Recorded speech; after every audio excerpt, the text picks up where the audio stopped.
El Consorcio Latinoamericano contra el Aborto Inseguro, CLACAI, ha desarrollado un proyecto que busca conocer cómo se relacionan y quiénes son los sectores organizados que se oponen a los derechos sexuales y reproductivos en general y al derecho al acceso al aborto legal y seguro en particular. Durante los primeros meses de 2023 se realizaron 4 investigaciones paralelas. Los estudios se hicieron en 3 países, específicamente en Bolivia, Ecuador y Perú, mientras que la cuarta fue transversal a Latinoamérica, con el fin de dar cuenta de ciertas tendencias regionales que exceden a la subregión andina. En Ecuador, los opositores a los derechos sexuales y reproductivos tienen las siguientes características. Se encuentra liderado principalmente por sectores evangélicos y católicos.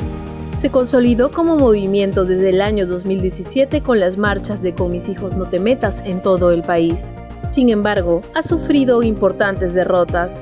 El fallo histórico de la Corte Constitucional a favor de la legalización del matrimonio civil igualitario en el 2019.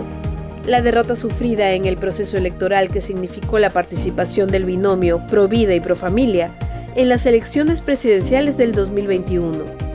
El fallo de la misma Corte Constitucional para despenalizar el aborto en casos de violación en el 2022. En la actualidad, Ecuador se encuentra sumido en un contexto de crisis social con el refortalecimiento del crimen organizado. En consecuencia, existe el peligro latente de que nuevos activismos de extrema derecha y conservadores se constituyan a través de retóricas que enfatizan la seguridad, el nacionalismo y el miedo.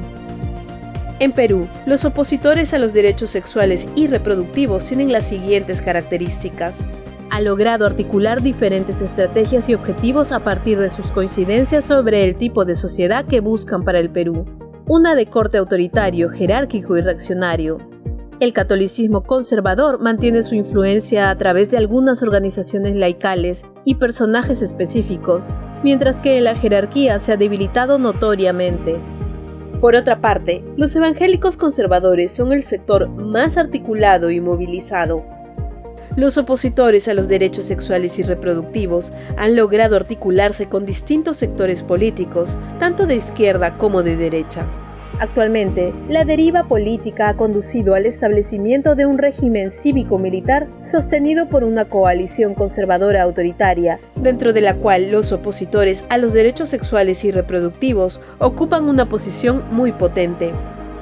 En Bolivia, los opositores a los derechos sexuales y reproductivos tienen las siguientes características. En los últimos años han logrado tener mayor presencia política, logrando crear partidos políticos abiertamente opuestos a los derechos sexuales y reproductivos.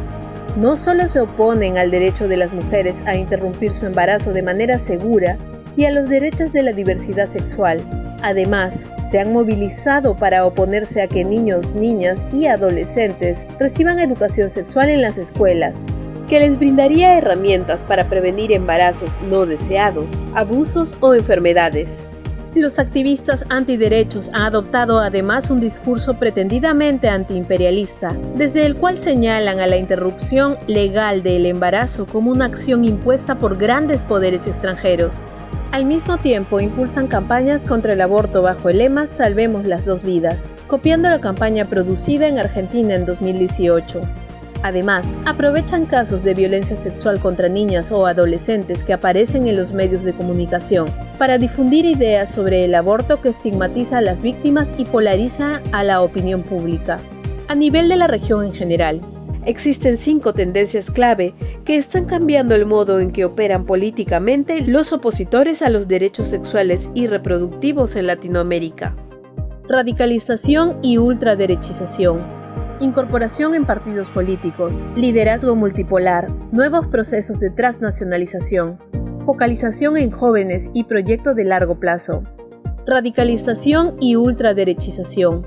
Esta se observa en la adopción de discursos polarizantes que estigmatizan a los movimientos feministas y a la diversidad sexual, acusándolos de amenazar el orden moral e incluso las libertades. Cada vez se observan más activistas antiderechos que tildan de comunista a toda persona que defienda los derechos sexuales y reproductivos o las acusan desde teorías conspirativas de pertenecer a grandes grupos de poder, con lo cual validan discursos de odio y se alinean cada vez más con más fuerza con populismos de extrema derecha.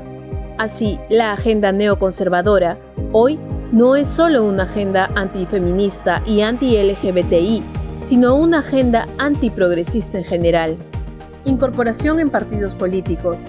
Si bien históricamente han existido partidos políticos de corte tradicionalista y conservador en Latinoamérica, hoy se aprecia un renovado proceso de conformación de partidos autodefinidos explícitamente como pro-vida y o pro-familia, así como de candidaturas políticas que se autodefinen también en esos términos de manera explícita.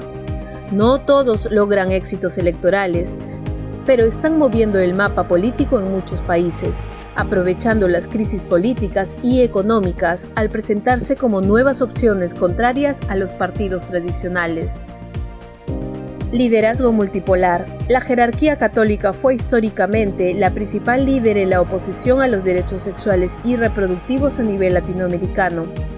Sin embargo, hoy se observan otros actores, como los sectores evangélicos, políticos e influencers. Nuevos procesos de transnacionalización. Por un lado, los movimientos neoconservadores de América Latina y las propias iglesias han creado espacios de articulación transnacionales desde los que discuten estrategias regionales para oponerse coordinadamente a los derechos sexuales y reproductivos. Por otro lado, organizaciones neoconservadoras del norte global, especialmente de Estados Unidos y Europa, se articulan con actores latinoamericanos para incidir políticamente con más fuerza que en el pasado.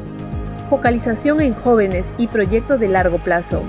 Diversas organizaciones están apuntando sus esfuerzos hacia la formación de jóvenes, buscando construir y potenciar liderazgos políticos y sociales bajo una mirada de mediano-largo plazo capaz de impactar en la arena pública en el futuro.